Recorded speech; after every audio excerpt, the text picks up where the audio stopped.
o Dr. Plínio explica na FCR, na obra Revolução e Contra-Revolução, que desde o fim da civilização cristã, na Idade Média, existe um processo gradual de subversão dos valores cristãos e que ele ocorreu de diversas formas. E ele tem pontos centrais, né, que são as grandes revoluções. Revolução Protestante, depois Revolução Francesa e Revolução Comunista, depois no século XX. Esqueci alguma importante, senhor Marcos? A última revolução. Sim, a Revolução dos Costumes, né, que está acontecendo agora.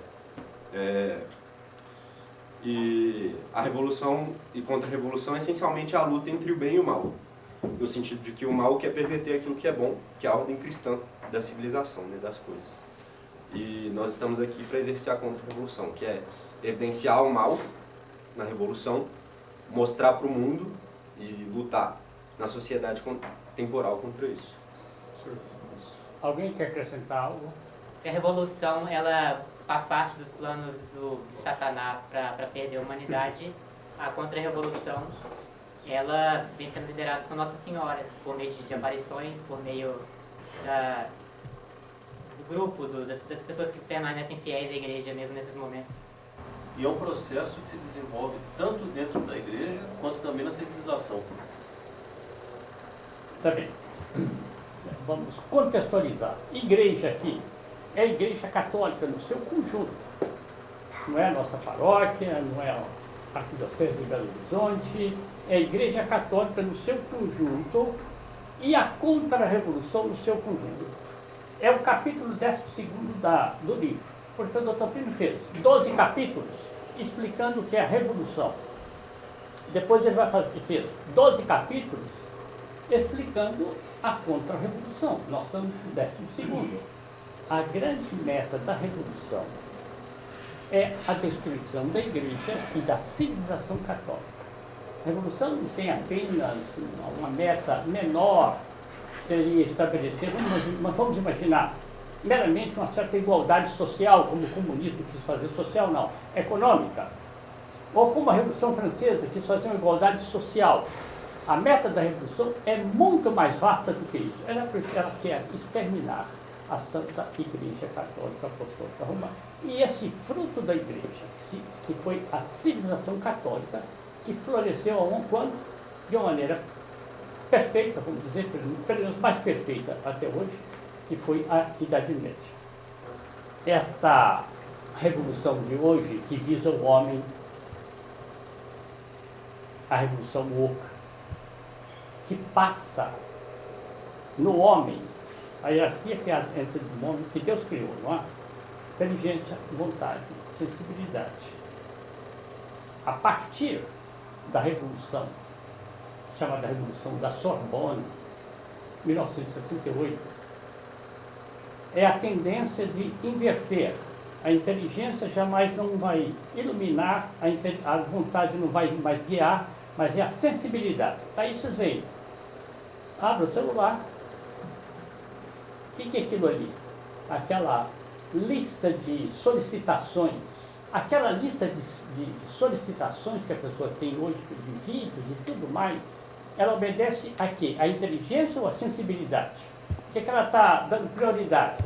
O desenho de um carro dá prioridade a quê? Sensibilidade. Sensibilidade, tá vendo? Já pegou o homem e está invertendo a ordem dentro do homem. É uma outra revolução. Já a revolução antes mudou a estrutura social, econômica, agora vamos visar o homem e vamos fazer com que o homem deixe de ser imagem e semelhança de Deus. Por isso, Prodômino, o senhor falou da lista de solicitações que seria, né, as notificações que chegam para os usuários. Mas o senhor pega como que eles estão avançando tanto nisso? Que, por exemplo, antes do YouTube, o senhor abria, aparecia na página inicial os vídeos maiores. Vídeos com maior duração, seja de 10, 20, assim, 30. Agora, quando o senhor abre o YouTube, ele já vai direto para os cortes, que são os videozinhos rápidos, de 1 minuto, de 30 segundos, etc. Então, e é curioso porque o Dr. Plínio trata isso na RCR, né, sobre a civilização das sensações, né, das imagens. E o homem vai cada vez mais atrás disso, atrás de prazer, de deleite atrás de deleite, e vai deixando cada vez mais a razão de lado. E o marketing é feito assim, a propaganda é feita assim, a propaganda é feita em cima dos vícios capitais, não é feita em cima das virtudes. Como excitar mais? Então, você quer fazer um vídeo, pega aí qualquer desses comentaristas de YouTube, vai te ensinar a fazer vídeo, impacto, você tem que ter um impacto fotográfico, um impacto de título, a primeira palavra que você vai usar tem que ser uma palavra de impacto. Não é? Não é por impacto, não pode ser assim. Porque sabe o que acontece? Cansa, desgasta, é como uma bola que chega na hora que não aguenta mais. Sabe o que acontece? Que depois da quarta vem a quinta revolução, que é o apelo ao preternatural, ao demônio. Bom, aqui o primeiro princípio. A igreja é muito mais ampla e muito mais alta do que a luta entre a revolução e a contra-revolução. Isso é um conceito básico. Também muito importante para nós, porque diz, não, vocês são católicos, mas vocês não colocam a contra-revolução acima da igreja. Vocês não é assim. A igreja é muito mais ampla e muito mais alta do que a revolução e a contra-revolução. Dr. Pino dá um exemplo. Como eu disse, Dr. Pino é um professor de história. Ele vai dar exemplos que as pessoas da época entendiam. Veja o exemplo que ele vai dar. Depois vocês podem procurar um exemplo que fica mais fácil de entender. Ele disse, Roma, Aníbal sitiou Roma. Ora, Roma precisava de resistir ao cerco. Então ele pergunta, Roma era só a resistência ou Roma era a resistência mais algo? Ainda que a resistência fosse importantíssima, Roma era mais do que a resistência. Assim diz o Dr. Pino com a Revolução. A Revolução levantou-se para destruir a igreja, mas a igreja não é só a reação contra a Revolução. A igreja é mais do que isso. Tá, entendeu? Tem mais. Então, a igreja é mais do que o âmbito da igreja. Não, vamos dizer, você tem um inimigo, o comunismo, tem uma revolução woke hoje. Vamos dizer que todo o clero, o Vaticano e tudo mais se empenhasse contra a revolução woke. A igreja passa a ser só uma reação contra a revolução woke? Não. Não, a igreja é muito mais vasta. Já enfrentou não sei quantos inimigos lá no passado, vai enfrentar não sei quantos para frente. Essa luta, como se põe hoje, são episódios que a própria igreja, claro, a hierarquia, não poderia ignorar. É que nós estamos em outros tempos, mas a gente poderia compreender perfeitamente bem que uma outra CNBB se reunisse, como é o modo de combater a revolução no Brasil, seja a revolução progressista, seja a revolução no campo político-social. Roma, a mesma coisa. Como combater essa revolução mundial progressista e como combatê-la também no campo temporal. Né? Ao invés de ficar preocupado apenas com a ecologia integral. Não é isso? A mãe terra. A mãe terra. Então ficou claro? A igreja, por exemplo, no tempo de São Pio X, ele combateu a revolução da época. Pio IX, meados do século XIX, combateu a revolução da época. Não era revolução ainda, mas São Gregório VII, quando o imperador do Sacro Império Romano Alemão quis interferir na nomeação de bispos, de abadesas e tudo mais, São Gregório VII disse, não pode. Ele intestou, era o imperador do Sacro Império, né? Intestou. São Gregório VII desligou os súditos do Sacro Império de obedecer ao imperador. Ora, esse vínculo de obediência no regime feudal é em relação ao conde, ao barão, ao duque, não é? É um vínculo que é estabelecido entre o senhor feudal e o súdito. Entre o súdito, o senhor feudal e lá o imperador, tem o Papa aí, desliga. O que aconteceu historicamente, não é? Ele ficou sozinho. e teve que pedir perdão. Então, eu estou dando um exemplo de um pontífice romano que combate o mal da sua época. Na sua época era essa interferência e que veio continuando, né? Bem, a igreja poderia dizer, gente, já enfrentei outras tormentas, já vi outros ventos e já enfrentei outras procelas, outras tormentas. A igreja é assim, é uma aqui, depois daqui passa para outra, depois passa para outra, e ela pode dizer, essa revolução, veja bem, que surgiu na história da igreja, a igreja poderia dizer isso, eu já enfrentei outros ventos e outras tempestades. Não estou dizendo que a hierarquia está enfrentando a revolução, mas ele disse, é um obstáculo que se levantou, mas a igreja é muito mais. Quero chegar na parte mais viva da reunião, mais cogente. Bom, então, diz o Dr. Plínio, então, a igreja, além de lutar contra a revolução, ela continua a lutar pela salvação das almas, da missão dela. Ela não vai circunscrever toda a sua ação à luta contra a revolução. Isso quer dizer, isso está imaginando situação de sadia. Sadia. Se o episcopado, os bispos, o clero, tudo, enfim, como é que se chama? E a hierarquia católica entendesse o que é a revolução, combatesse a revolução, ela continuaria ao mesmo tempo trabalhar pela salvação das almas, porque é a missão da igreja, que o Dr. Plínio põe. A contra-revolução, nos dias de hoje, vai salvar a igreja? Quem quer responder? Senhor Marcos, ao meu ver, isso não vai acontecer porque o mal não vai prevalecer sobre a igreja. Isso é uma promessa. Sim. Mas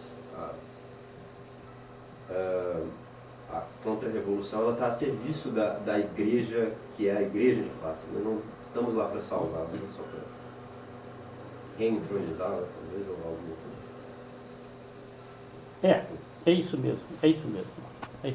Porque a própria contra-revolução, ela vive de uma seiva, se chama a graça. E essa graça vem de onde? Da igreja. Sim. Então, ela pode ter um papel, a contra-revolução, muito importante. Mas ela está lutando, portanto, contra a revolução, ainda que seja dentro da própria igreja, não é? Mas ela é alimentada por isso, por quem? Pelas graças da Santa Igreja. Por isso que é só para não confundir, não simplificar, não é? A contra-revolução hoje está salvando a igreja do progressismo. Não é isso. Evidentemente, a igreja, não a igreja, digamos, membros da igreja, o clero, infelizmente se deixou infiltrar pelo comunismo, pelo progressismo, não? Sim. E se poderia dizer que hoje em dia eles são, digamos assim, a ponta de lança da revolução. Sim. Eles mesmos são os que fazem a revolução, não? Então, é a importância também da contra-revolução denunciar isso. É óbvio que a igreja tem a promessa de Nosso Senhor, não, que as portas do inferno não prevalecerão contra ela. Mas uma vez que a fumaça de Satanás penetrou dentro da igreja, a importância da contra-revolução em denunciar essa infiltração de Satanás na igreja. Bom, aqui, vejam só, o título aí, com maiúsculos ali. A igreja tem o maior interesse no esmagamento da revolução. Não, mas eu não vejo esse interesse. Olha aí, cadê? Você tá falando? Tem ou não tem? A igreja tem. Ainda que, você olha no programa da CNBB, ela não está fazendo nada para esmagar a revolução. Pelo contrário, como está dizendo o Sr. Plínio Antônio, está promovendo a agenda, não é isso? A agenda ecológica, agenda LGBT. Essa afirmação que o Dr. Plínio faz no livro, ela está errada? Não. A Igreja Católica tem o maior interesse, mas não está dizendo que os bispos estão tendo o maior interesse. É claro que é do interesse da Igreja esmagar esse inimigo. Isso é óbvio. Veja bem, não é simplesmente que a igreja vai convivendo com esse estado revolucionário, não é isso? Como, aliás, instaurou o próprio concílio, mas com o concílio foi a abertura da igreja para o mundo. Saiu da posição de combate, trazer esse mundo para dentro da igreja. Então parece o contrário, né? Se é capital, para a maior glória de Deus, que a revolução seja esmagada, então o concílio se reúne, como afirmou o Dr. Plínio no livro Revolução e Contra-Revolução, observou, não saiu uma condenação nem sequer do comunismo. A petição, foi feita uma petição, mais de 200 bispos assinaram para condenação do comunismo no concílio. Aquilo foi colocado na gaveta lá e não saiu. Então, é do maior interesse da igreja que a revolução seja derrotada. Entretanto, estabeleceu-se aí historicamente um pacto entre aquilo que nós chamamos da estrutura, quer dizer, essa parte da hierarquia, que já não combate mais e que tem até ajudado, impulsionado a quarta revolução. E a terceira também, que até ele impulsiona a terceira revolução. Ou não impulsiona? Impulsiona a terceira revolução. Não é isso? O marxismo. Bem, entramos num ponto no ponto chamado positivo, da missão de todos nós. Se a contra-revolução é a luta para extinguir a revolução e construir a cristandade nova, toda resplendente de fé, humilde espírito hierárquico, humildade, e ilibada pureza, é claro que isso se fará por uma ação profunda nas almas, nos corações. Como nós vimos até em reuniões anteriores, qual é a meta da contra-revolução? Se ela tem uma força propulsora, nós já vimos isso tudo lá para trás. Então, eu vou perguntar com esse pressuposto, dizendo, como nós queremos construir essa cristandade nova, ela tem que ser edificada em cima do quê? Da oposição à revolução. Tem que ser a ilibada pureza e a humildade. Mas o que ele fala? Ele fala também da fé. Nós tivemos aqui uma ou duas reuniões sobre a sacralidade, que é a missão do leigo, sacralizar a ordem temporal. Tem um outro trecho que o Dr. Plínio fala sobre isso. Essa civilização que vai ser reconstruída, ela tem que ser iluminada pela sacralidade. Mais para frente a gente pode tratar disso, noutra ocasião. Olha, nós estamos saindo do teórico, encostando já na missão dos leigos. O Dr. Plínio responde a seguinte pergunta, eu acho que já é agora. O âmbito da contra-revolução ultrapassa de algum modo a igreja. Parece contradição com o que ele falou lá atrás. A igreja é muito mais ampla e muito mais alta do que a revolução e a contra-revolução. Agora ele diz o âmbito da contra-revolução ultrapassa de algum modo a igreja. Quem pode me explicar? Âmbito ali se refere ao espaço de atuação. Hein? Âmbito é onde se deve desenvolver a contra-revolução, a sociedade temporal. O que é o âmbito? O que é a palavra âmbito? Quer dizer isso? O que significa essa palavra? O senhor chamou âmbito de espaço, é isso? O espaço onde a pessoa... A sociedade temporal, onde a contra-revolução se desenvolve, seria isso? Porque está bem exatamente na questão das palestras anteriores aqui, sobre a questão da sacralização, da reorganização da sociedade temporal, que não é missão do sacerdote. Não é missão do sacerdote, nós já vimos aqui. Como é que vai ser? A pessoa, aleijadinho, a arquitetura do aleijadinho, a escultura do aleijadinho, as ideias do aleijadinho. É um homem posto na sociedade. Nós mais para frente vamos ver aqui um católico do século XIX, inglês, Augustus Fielding, era um homem que tinha ideia da sacralização da sociedade temporal. Então, por isso que o Dr. Plínio está dizendo, o âmbito é maior. Eu vou querer que o sacerdote aqui da Missa Tridentina, não é isso? Vai inspirar todas as atividades cívicas, todas as profissões. Não. Vai ensinar o âmbito civil, o âmbito temporal. O Guilherme explicou isso aí, lembrando as palavras de Pio XII. A sociedade, vamos imaginar, isso é muito simples. Vamos imaginar aquela sociedade patriarcal. Então, só tem pequenos núcleos, cidades pequenas. A comunicação entre as pessoas, a influência das pessoas umas sobre as outras. Vamos estabelecer, século 2026, internet para todo mundo. O que transporta o lixo aqui na rua. Tá ouvindo? Todo mundo. Então, os mecanismos de influência são ou não são tão diferentes, tão potencializados em relação ao tempo da sociedade patriarcal.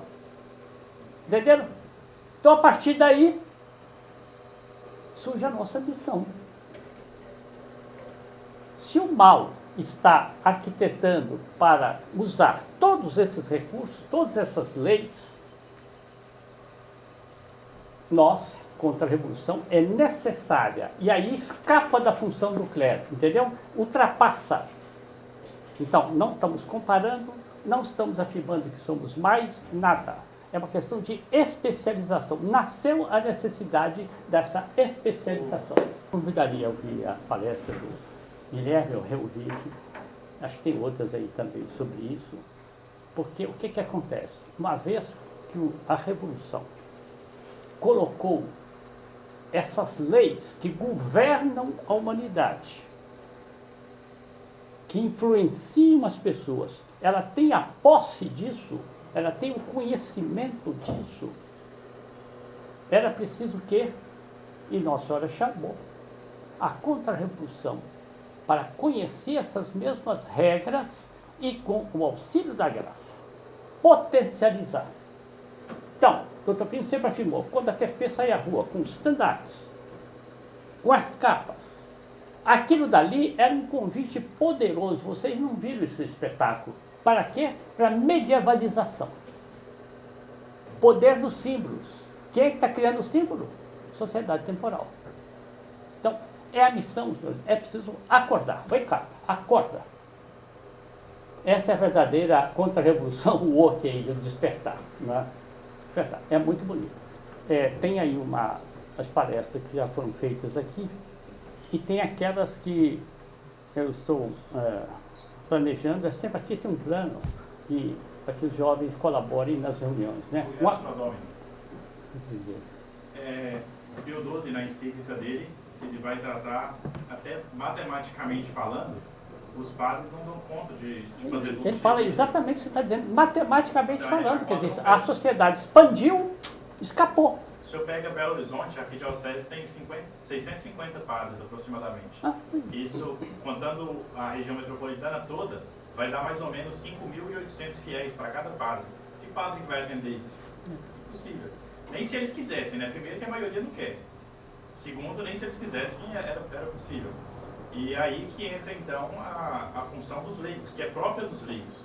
O Papa Pio XII vai falar que os leigos têm direito a exercer essa função e que podem exercê-la até mesmo tão bem quanto o sacerdote faria, que é esse prolongamento da doutrina da Santa Igreja na sociedade, permear a sociedade do espírito católico. Não é função do sacerdote ir numa escola e dar aula, por exemplo. O fiel, o fiel dele, que é professor, ele tem que absorver a doutrina e fazer com que essa doutrina permeie os modos, os costumes, as tradições, etc. É exatamente o que eu estou dizendo. É um mundo novo que surgiu. O demônio jogou no mundo, colocou ao alcance dos asseclas dele armas poderosíssimas. É como eu saí da engenharia mecânica e passei para a engenharia digital. Bem, Então, ele potencializou as leis. Nossa Senhora vai dar o troco, como vocês dizem hoje, vai dobrar a aposta, né? Vocês falam aí, vai dobrar a aposta. Agora, é preciso compreender que é assim. E nós, aqui, no Instituto Clínico Correia de Oliveira, nós temos que fazer a contra-revolução nos dias de hoje, com a eficácia dos dias de hoje. Sem conceder, hein? Sem conceder, é o que eu estou dizendo. Nós não vamos ficar fazendo vídeo aqui e põe aqui o conferencista com a cara desse tamanho, rindo até não sei o quê. Isso é fazer concessão à revolução.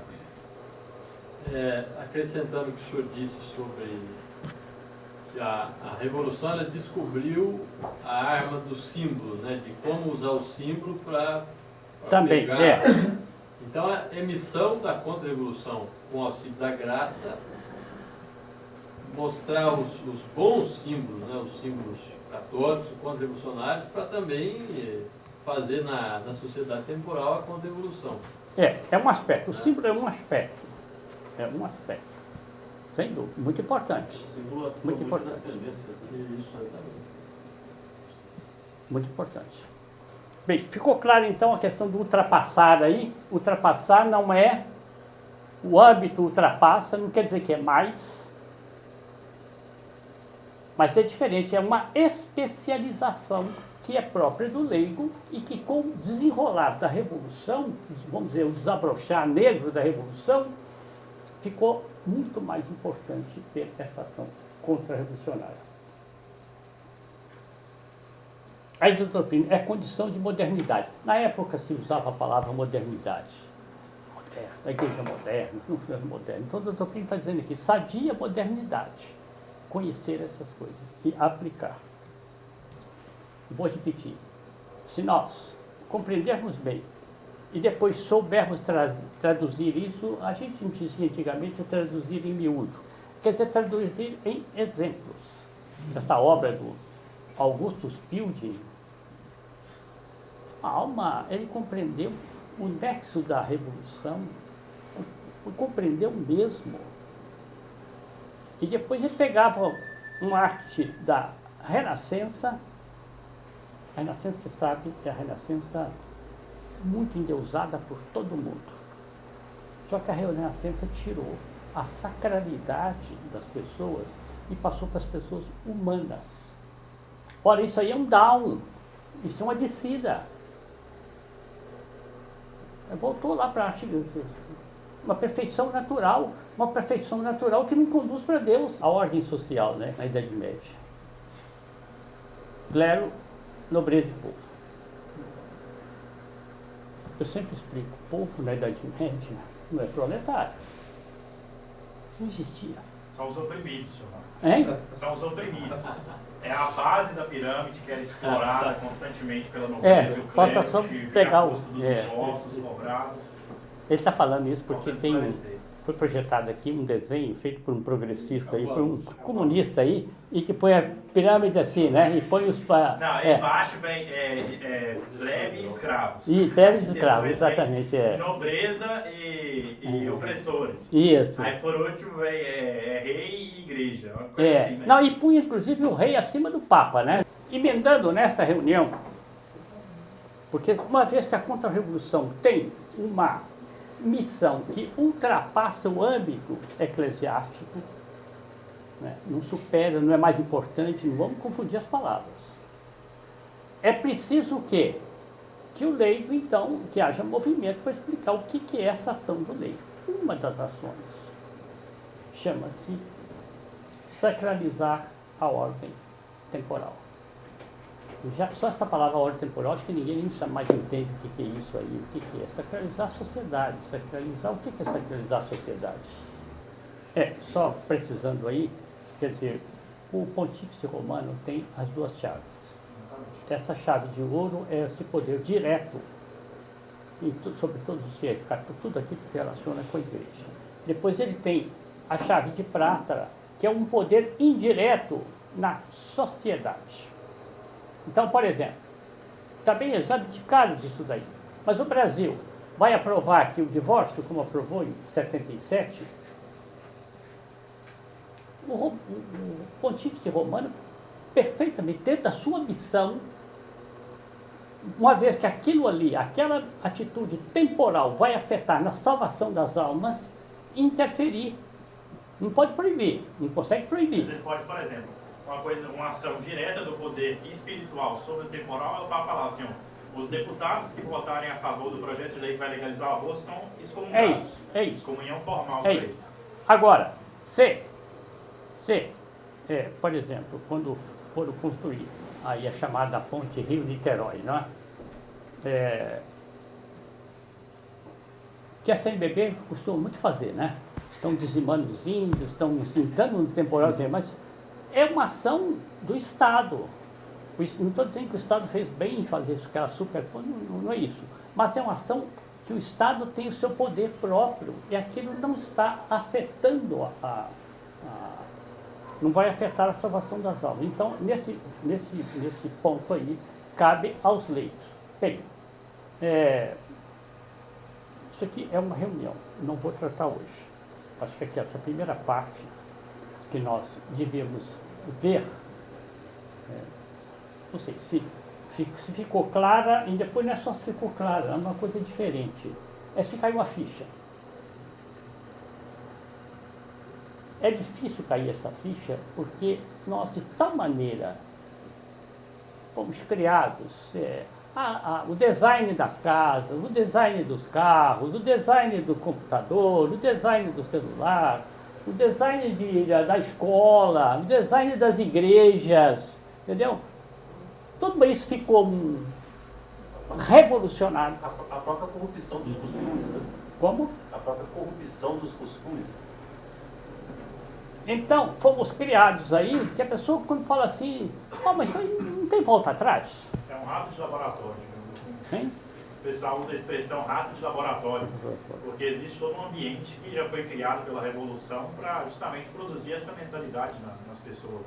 Agora, o que acontece é que quando a pessoa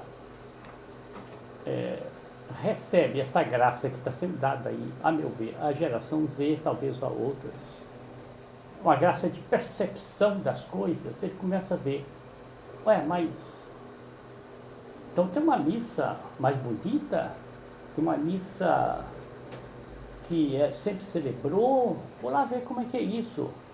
Depois chega na missa lá, aparece o príncipe Dom Bertrand, mas tem um príncipe católico? Como é que é esse negócio? Príncipe católico? Eu sempre falo que esses príncipes é tudo gente dissoluta, não sei o que, esse príncipe católico está aí, e vem cumprimentar, você olha para ele, mas que coisa impressionante. Depois você vai ver uma projeção sobre a Idade Média, então existiu isso aqui, que coisa bonita essa tal Idade Média. Veja bem, ele está ligando os pontos, né? Ligando os pontos. A função da Quinta Revolução. Nós temos que aproveitar a hora da graça que é agora, e ir ressuscitando esses pontos. Bom, como foi a seu tempo, o século XIX, 150, 170 anos atrás, recebeu uma graça de fazer em muitas coisas o oposto da Revolução Francesa. Surgiram coisas extraordinárias. E uma das coisas extraordinárias que surgiu foi essa conversão de anglicanos de Oxford para a Igreja Católica. Grandes cabeças. E o Augustus Pilding, claro, protestante, anglicano, converteu-se aos 19 anos. E converter-se naquela época, na Inglaterra, era ser escorraçado dentro da família. Negócio, hoje você converteu, meu filho agora virou católico, Deus deixa para lá, não. Escorraçado. Ele sabia perfeitamente bem disso daí. Converteu-se com um chamado extraordinário da providência para a arquitetura. Aí. Building Designer, Westminster Palace. O Palácio de Westminster. Quem que é Oscar Niemeyer perto deles? Valia a pena, né? Pra gente mostrar, né? Ele era aqui, olha, maior a construção em estilo medieval, né? Quer dizer, você veja bem, isso é um portento isso daí. meados do século XIX. Então, ele nasceu com uma alma extraordinária. Bem, ele começou a fazer esse trabalho e aí ele viu que, olha, o referencial, não sei como é que se diz hoje, é a Idade Média, não é a Renascença. Então começaram a comparar desenhos da Renascença com a Idade Média, mostrando, não, é a Idade Média. Bem, aí ele entendeu que a música da igreja só podia ser o órgão. Aí, Interessante como é que ele foi ligando uma coisa na outra. ligando os pontos aqui, por isso que eu disse, essa graça do século XIX é uma graça bem exatamente precursora da graça de hoje. Aí começou a fazer vitrais, desenhando paramentos e de tal maneira ele fazia projetos tão bonitos que leram para o Dr. Plínio Correia de Oliveira, numa reunião, 50 anos atrás, né? Uma ficha do Augustus Pilding, e que ele tinha projetos que não se realizaram, projetos arquitetônicos. Aí o Dr. Plínio disse, olha, vamos ver se conseguimos mandar trazer os projetos para inspirar o nosso novo auditório. Eu não vou tratar disso aqui, da sacralização, mas eu tive que ler os comentários, porque essa palavra não é uma palavra nova, não. Só para vocês entenderem a utilidade dessa palavra sacralização, quando surge, depois do concílio, com o progressismo, o que houve dentro da igreja? Houve uma investida, um bombardeio contra a sacralidade em tudo. Os paramentos mudam. Não é vela nem candelabro mais não, agora é menorá que o caminho neocatecumenal usa. Pois é. Olha, o design das igrejas, muitas igrejas, mas muitas, foram derrubadas. A picareta, porque eram as armas, os instrumentos da época, altares lindíssimos, derrubados para se adequar à nova mentalidade igualitária. Era isso que eu estava... Isso se chama... O pessoal diz, não, isso é progressivo, isso é revolução. Não, isso tem um nome que define. Chama-se dessacralização. O sacerdote usava batina, passou o clésima, depois passou para não sei o que. Isso se chama dessacralização. É perder o senso do sacral. A contra-revolução, como nós veremos, espero, outras palestras, retomar o senso do sacral. O senso do sacral é fundamental. Foi fundamental na Idade Média. É fundamental hoje. É fundamental no Reino de Maria. Quem vai tratar do sacral?